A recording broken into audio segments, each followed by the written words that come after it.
You're listening to Healing Voices Project, where we share stories and the latest information from people who fight addiction every day. I'm Mike Torville, your host and author of Voices from the Fallen. Thank you for listening, for following, and most of all, for sharing with people you care about. Make your voice count too.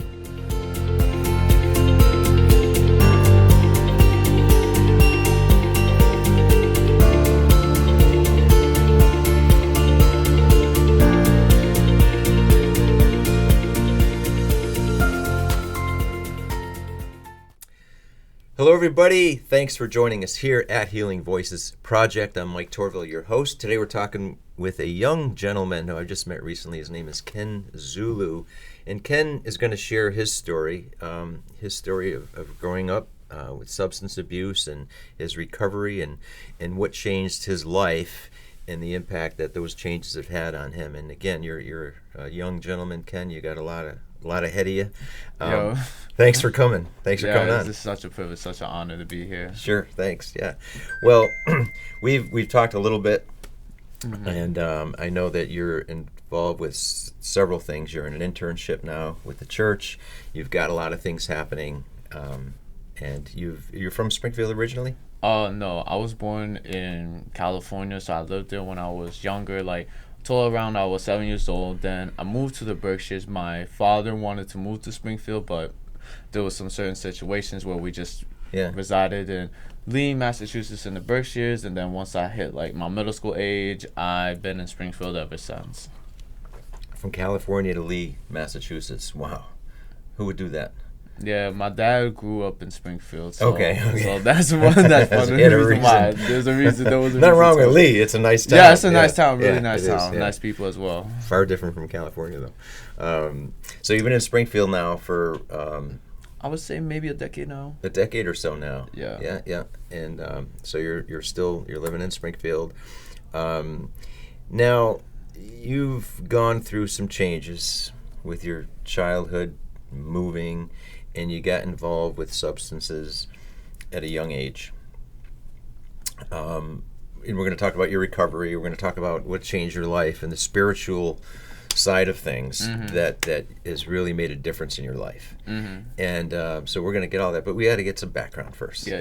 Some context of what brought you into the life of substance use, what brought you out of it, and what a lot of people may learn from your journey, because I think there's so many people that go through the same thing and they're trying to struggle through and find a way out. You found a way. It's working for you. Yes. Definitely. How long have you been sober now? I would say about 2.5 years to 3 years, so roughly around that time. Okay. Well, good. Basically, since I gave my life to Christ. Well, that's the big change. That's the big impact, and we'll talk a lot about that too. But how did it all begin? I mean, at what age did you start using, and what were the circumstances behind that?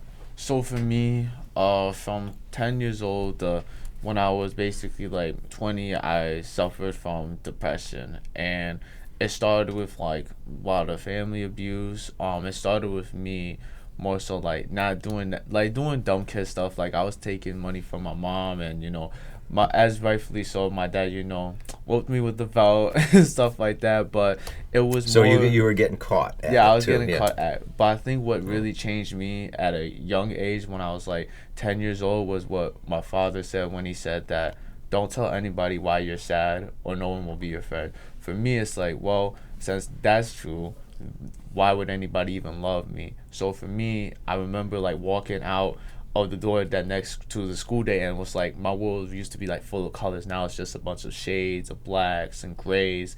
And so from then on, I started developing depression and not wanting to care. I didn't want nobody to know oh, I did this bad thing, and I couldn't trust nobody. And even starting to see more of the truth about my family wasn't as close as they were. There was a lot of like more verbal abuse, physical abuse as well. The verbal and the physical abuse. And you were a young teenager? How old were you? I was a young, I was like preteen, so I was probably like 10, 11, 12 years old when I started to open my eyes after that, because I started to have disdain for my father and just like my family dynamic and stuff like that.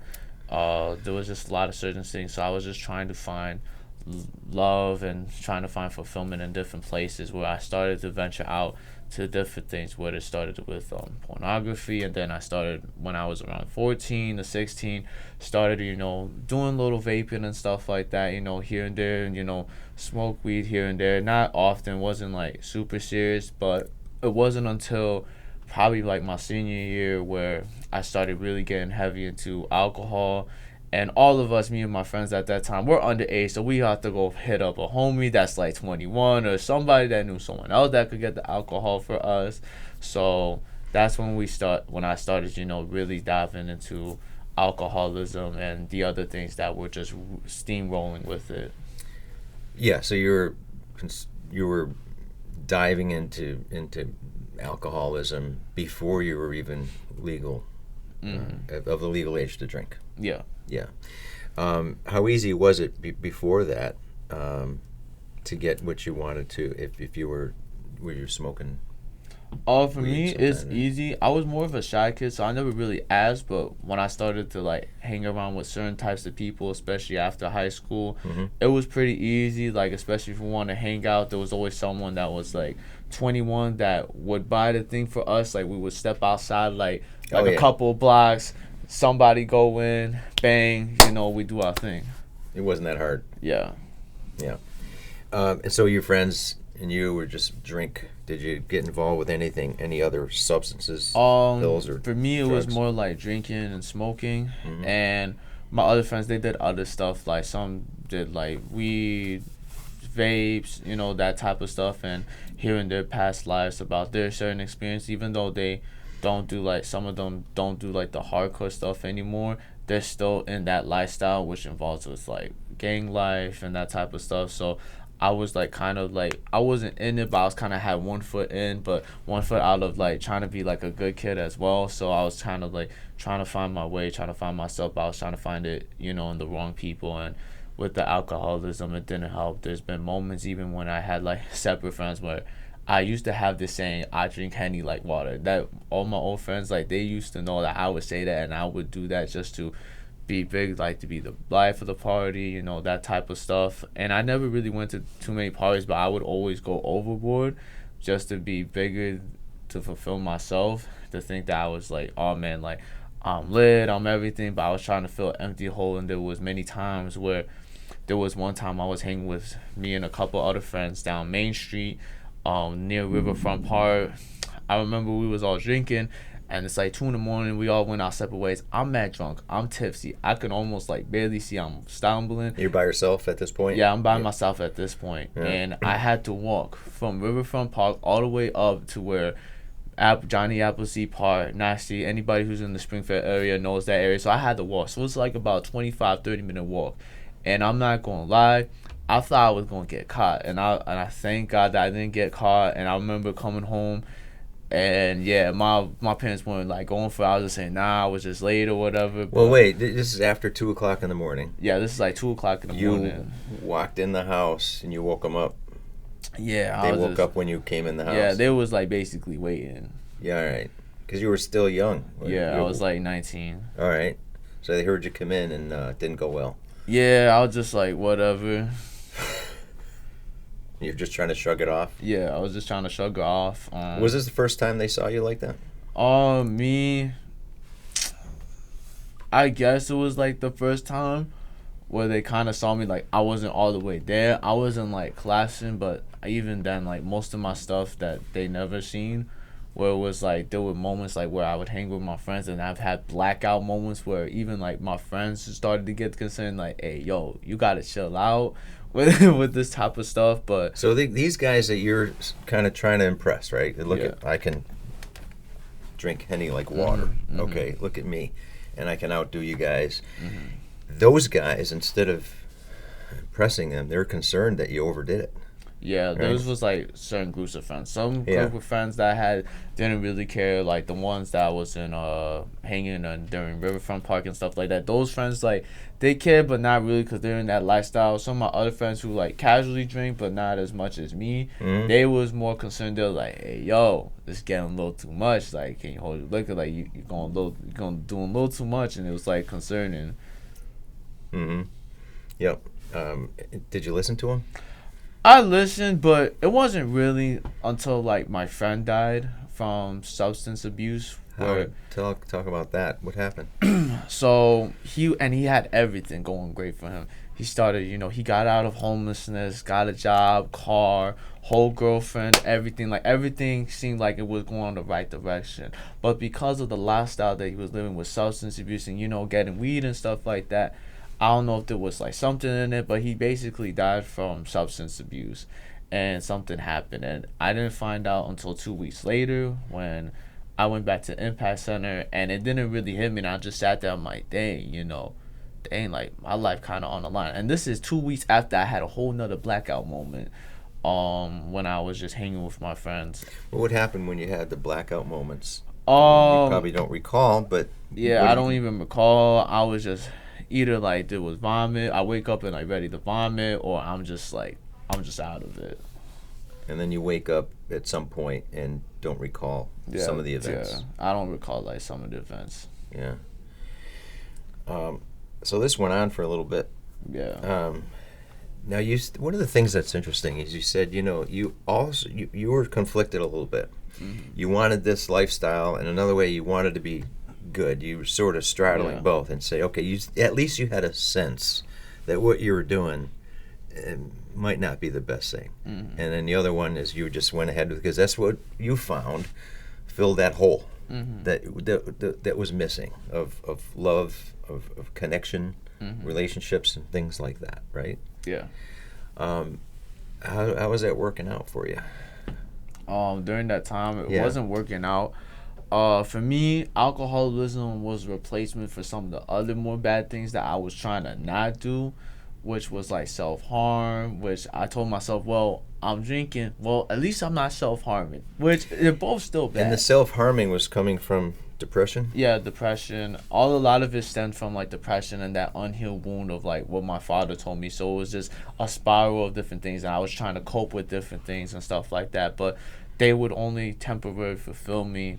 But at the end of the day, it just never worked. Even there was times where during the pandemic, I'd have like a whole Patron bottle in my closet and a Henny bottle in my closet. I remember like there'd be nights where I'd just sit there, put on some like music, particularly like very sad music, and just sit there and just wallow in my sorrows. And by yourself? By myself. My parents didn't even know that I had the bottles. Like a couple of my siblings, like one of my siblings knew that I had like drinks, so I gave them a little shot, but they didn't know like, oh, I have like a whole like other bottle, and like, yo, I'm like going through it. Like for me, it was low key. I wanted to like die that way, where it's like, well, I'm gonna die either way, so I'm either gonna die really slowly or I'm gonna die really fast. So I might as well just drink my way until like I pass away, because I didn't really care about living at that moment of time. And when you went through these nights, those times when you were doing this, and then you wouldn't die, you'd wake up. Yeah. And when you woke up, how'd you feel? I still felt the same. Like I still felt like depressed. It's like, dang. And there was times like where I would take these walks in forest parks, whether it's like I just guess like I talked to God, and I was just like, I remember one time I was walking and I was just like, man, God, why am I still here? Like, why am I still like, why is there like this urge, this thing that's telling me to keep on living, like that I have to hold on to this hope. It's like part of me wanted to die, but part of me was like, no, there's gotta be something more to my life. There's got to be something more. I was looking for something. There was something telling me to, keep on living, even though like my flesh was just like, I don't want to be here. Like I really have found like no purpose. Like I think of all the bad things in this world, but there was something like deeper, like within my soul. It was like longing for something more that can't be obtained in this world.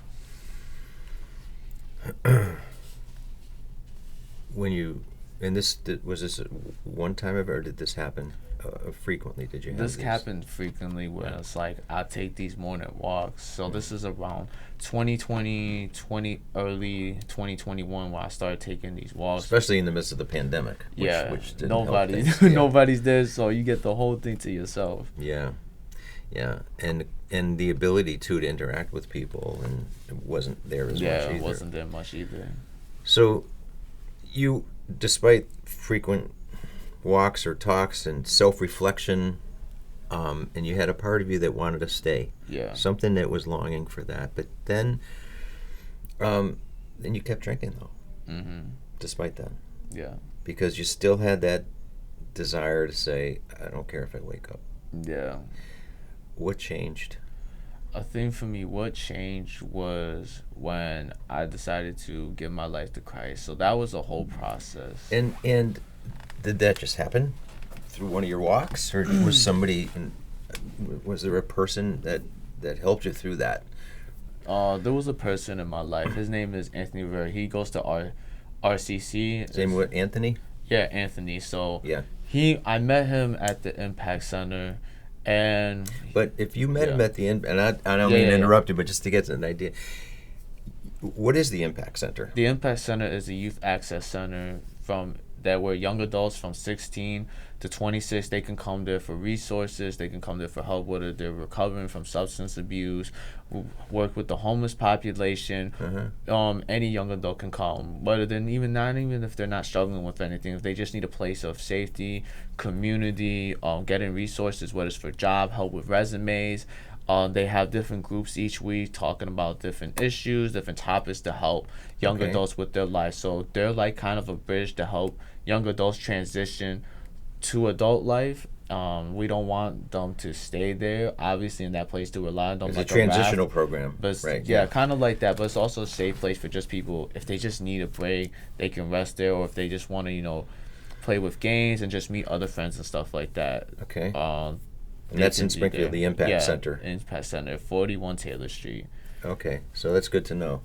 So, but before you met Anthony, you said you met him at something brought you to the Impact Center prior to meeting Anthony, who was pivotal in your change.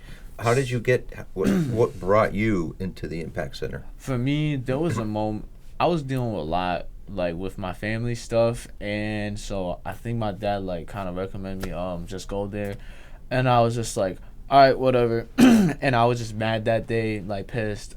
So I went there, and I found that place to be really, really helpful, especially with my mental health. One of the people that was really pivotal was Christina. She was a peer mentor at the time. She's now a director of the Impact Center. And during my time with alcoholism, she tried to get me help with tapestry and stuff like that, and I tell her moments. And there was one conversation where I told one of her black belt moments, I'm like, I just don't care. And she was telling me, you're gonna die if you keep on going this path. I didn't really want to hear that, and that you're an alcoholic.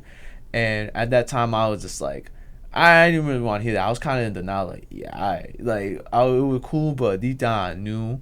But bringing it back to Anthony, so this was early when I started going to Impact Center.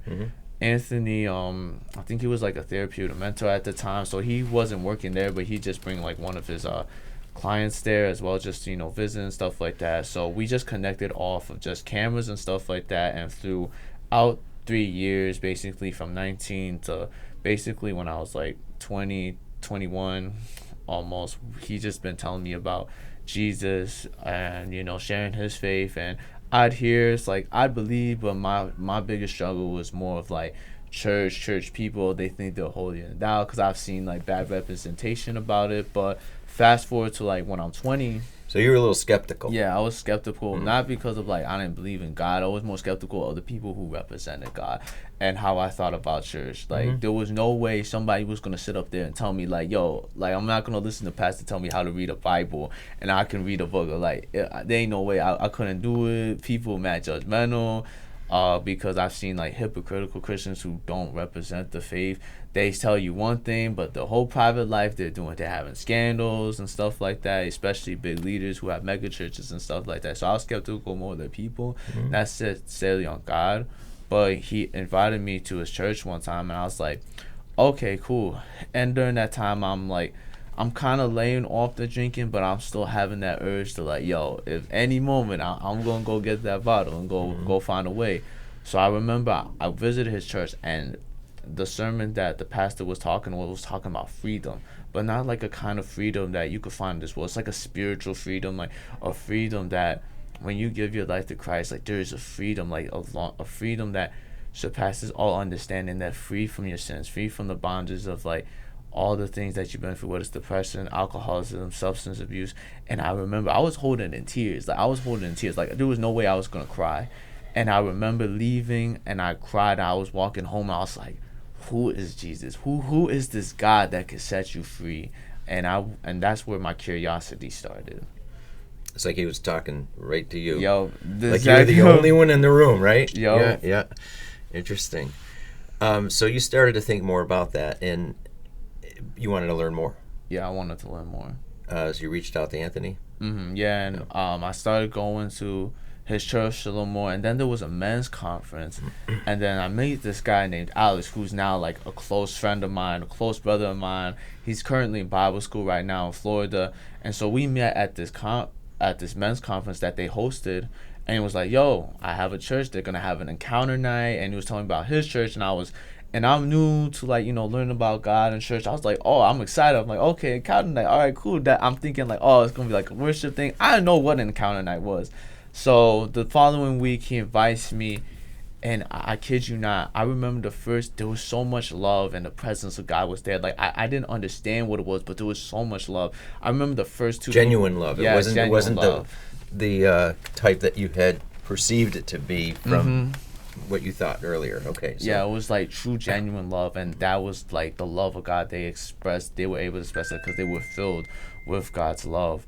And I remember the first two people, like, they hugged me. Their names is Faith and Ayana, who's like now a great sister of mine as well in the faith. And I remember they hugged me as if like they knew me, welcomed me. And for me, before, I'm uncomfortable with hugs, anything like that. I'm like, I'm not really too into that. But it was like 3 hours to 4 hours of just everybody, young adults, people younger than me, my age, just loving on the God, saying, holy, holy, I love you, Jesus, weeping, crying. And I was so touched. I didn't understand it. I remember this voice, God was telling me, like, can you love me like this? And I was like, what is that? Like, how do you love God like this? Like, I've never seen young people truly love God in this way, showing this love. And I was just weeping. I was like, man, I was just so touched. Like, what is this love? What is these people that this was a seem foreign like thing to you? Yeah. And even growing up, because you didn't have that kind of love or affection, and this is a new thing, and you're probably a little overwhelmed. I would say I was overwhelmed. It was overwhelmed in like a good feeling. I was wow, like, what is this? I was in tears. I was singing like Jesus. It's like, man, like, I want to experience this. And then they had a Friday night prayer, and so my friend Alex, he invited me to that as well. And during this time, they had a whole week of school awakening. So a lot of people that were there, they were doing like a school week program. And so I'm coming there to this prayer night. I never knew like what a prayer night is. This all new stuff to me. This is all foreign to me. And I'm having a real bad day and everything. And so like, you know what? I'm gonna just go to this prayer room. And I started asking like, God, I'm tired. I'm tired of living in depression. I'm tired of like pornography. I'm tired of, drinking. Like, I'm tired of everything that I've been doing. You're just completely worn out by it. Yeah, right? I was reached the end of myself. And at that time, I asked 3 questions. I never asked anybody, not my dad, not my father, not any of my friends at that time. Never asked anybody. And this is the first time I asked, and I asked God, what is love? What does it look like? What does it feel like? And I remember he answered me, I've always been there. And I just get this flashback of every time I've been there when you were born. I've been there for every bad moment, every good moment. I've always been there. And at that moment in my heart, I knew I gave my life to Christ. And even after the prayer, I was crying. People were praying over me. I get slain in the spirit, something that sometimes when you get slain in the spirit, something that you don't just fall. You just fall. Like, the power of God is just so powerful. You just fall and just get hit with the power of God. And that's what I felt. And there was just things that were out of me, different like demons, because I believe in like spiritual things and stuff like that. So demons were coming out of me. The whole community was just praying over me during that moment when I was crying and on the floor slain. And then I remember waking up from that moment, getting up, and they were telling me like, man, how did you feel? I said, man, I feel good. I feel like something came up, like there's something different. I couldn't explain it. And then they invited me to a house, to the girls' house, and all the guys came there as well, and we played a game, and there was such love and community. And my father and my mother would call me like, yo, you got to get home, and I completely ignored them. I'm like completely ignored them. I don't care what you got right now, I'll get in trouble. Whatever I'm experiencing right now is the greatest thing, community love, but the love of God and his grace and his mercy, to be able to turn away from your sins, to turn away from alcoholism, to repent and to look unto him, for he is the fulfillment and joy now.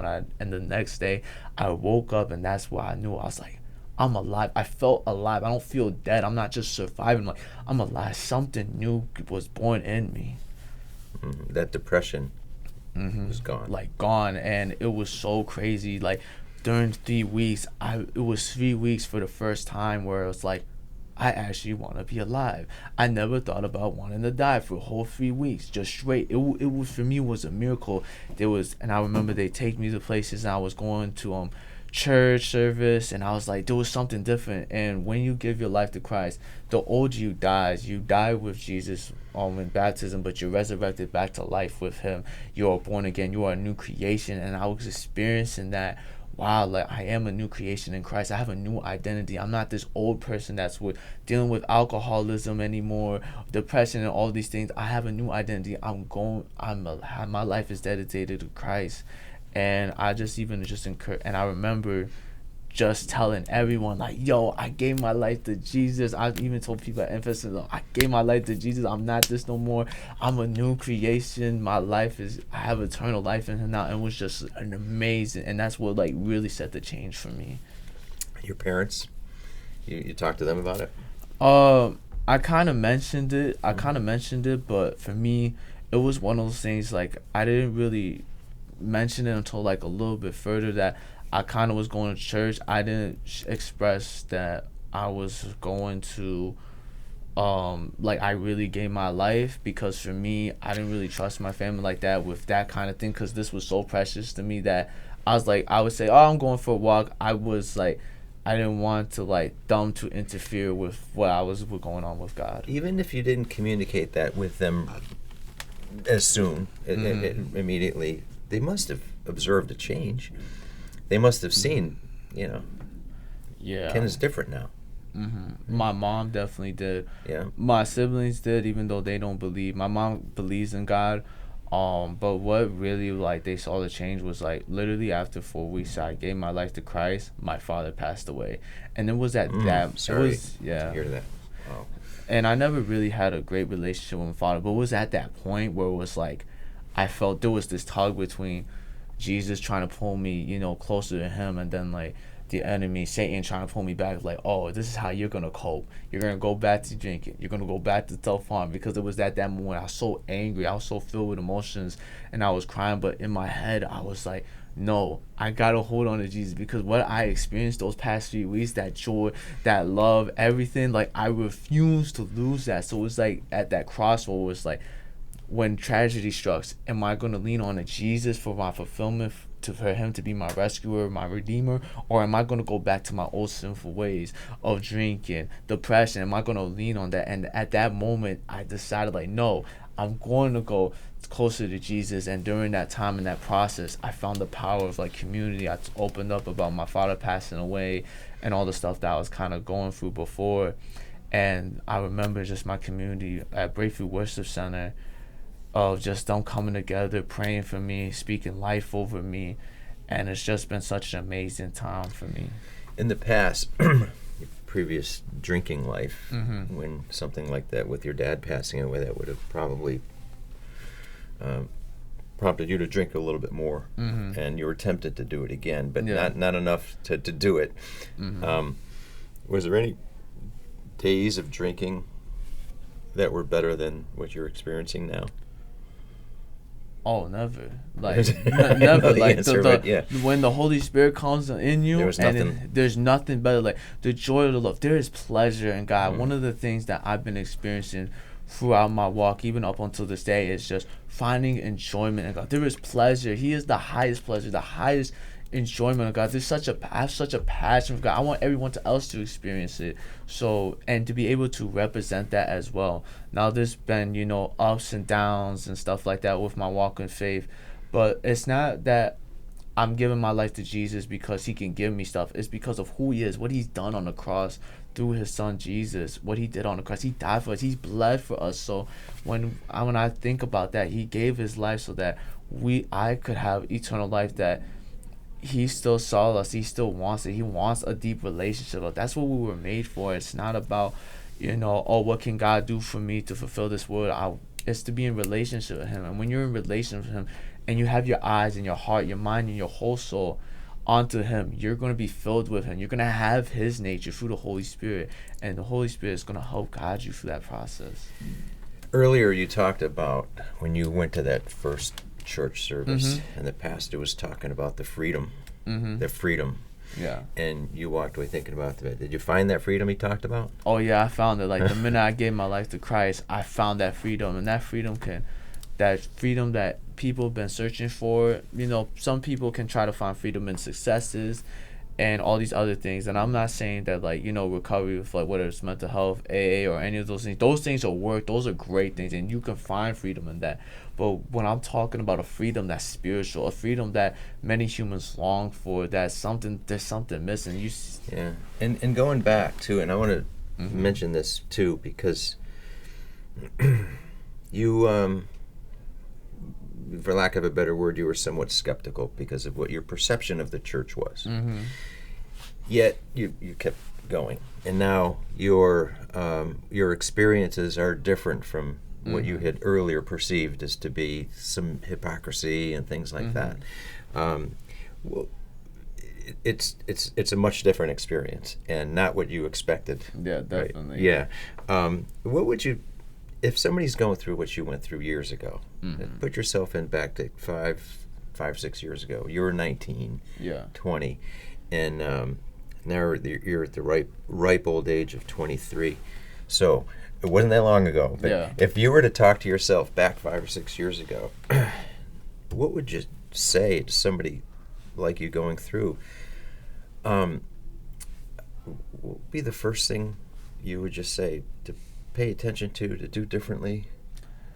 I would honestly, if it was just my younger self or just anybody that's going through it, I would simply just tell them about Jesus.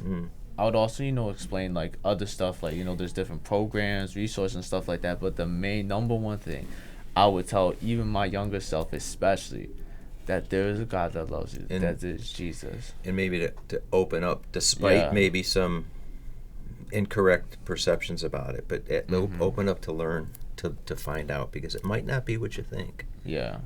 As it was with you. The other thing too is, I think what's important is you went to the Impact Center. And if it wasn't for going to the Impact Center, you might not have met Anthony. You might not have gone to the church. So sometimes just by starting with a phone call, starting with a visit, starting with opening up yourself to some path of recovery, and it almost doesn't matter. I mean, certainly programs, but just start somewhere, because you don't know what doors open from that first call. And that first call could be meeting the right person that takes you through it. It could be meeting or learning, listening to the pastor that day. It could be something will hopefully trigger a change. It's the first call that leads you there, right?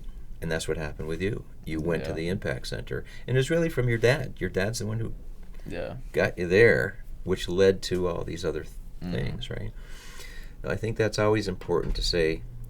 Reach out, talk to somebody. And it was a little more challenging for you back in the pandemic, but you did it despite that. And what are you doing now? I mean, you're part of an internship at the church. Yeah, I'm part of an internship at the church. It's a 3-month program where me and 7 other people are dedicating 3 months of our time to go deeper into the Word, deeper into the house of prayer. That's the mission of our house.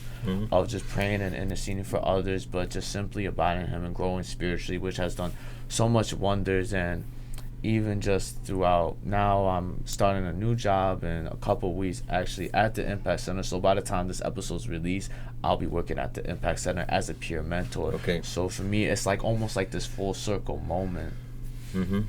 Is there anything you think the love of Jesus can't overcome? No, the love of Jesus can overcome every single thing. Somebody going through depression, Yeah. who thinks their life is about to end. Somebody who thinks, I'd rather die. Do you think that they have the ability to get past that? They can. And if they want to give their life to Jesus, they just simply have to believe in faith that by the grace of God, through faith in Jesus, they are saved. It's nothing. You can't receive salvation. They don't have to do, oh, I have to be a better person to, come right to God. No, you can simply, by faith, through Jesus Christ, that you will be saved, turning away from your sins, saying, no, even though I may be struggling with these things, I don't want to identify with those things no more, whether they're going through depression or all those things. And for those people who reach the point you're worn out, I'm tired, I'm depressed, I can't, maybe I'd rather die. I can't take it anymore. I don't have the energy to keep this up. Because, like I said, if you drink yourself and drown in that, and maybe hoping you didn't wake up, you reach the depths of saying there's no way out. But there is. Yeah. There is, and you found it. And so Ken, that's a great message to talk to people about. And again, I think you mentioning the Impact Center was important. So, well, we're running out of our time, but I appreciate you sharing your story. It's very important. Thank you. And so we'll be talking again along the way, but thank you very much for coming. Yeah, it's such an honor, such a pleasure. Yeah. Pleasure you too. All right, thanks, Ken, for spending time with us, and thanks everybody for listening. Appreciate everybody's listening to our program. And if you want, visit our website at healingvoicesproject.org. Thanks, everybody. See you soon.